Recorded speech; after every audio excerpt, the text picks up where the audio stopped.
லேயால் கர்ப்பவதியாகி ஒரு குமாரனை பெற்று ஒவ்வொரு பிள்ளைக்கும் காரண பெயராய் சூட்டுகிறவளாய் காணப்பட்டார். அவருடைய ஏக்கம் அவள் சொல்லுகிற வார்த்தையின் மூலமாய் வெளிப்படுகிறது நாம் பார்க்கலாம்.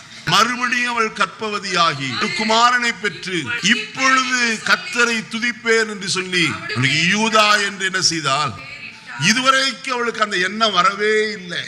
அவள் சொன்ன வார்த்தை எல்லாம் கர்த்தரின் சிறுமையை பார்த்தார், கர்த்தர் அற்பமா எண்ணப்பட்டதை கேட்டார், இப்பொழுது ஆகிலும் என் புருஷன் என்னோடு சேர்ந்திருப்பார் இவ்விதமாய்த்தான் புலம்புகிறவளாய் காணப்பட்டார்.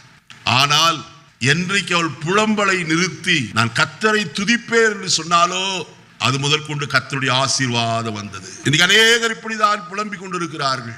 கர்த்தர் புலம்பலை ஆனந்த களிப்பா என்ன செய்கிறவர், மாற்றுகிறவர் என்று வேதம் சொல்லுகிறது. இப்பொழுது தீர்மானம் பண்ணிவிட்டால் இப்பொழுது நான் என்ன செய்வேன், கர்த்தரை.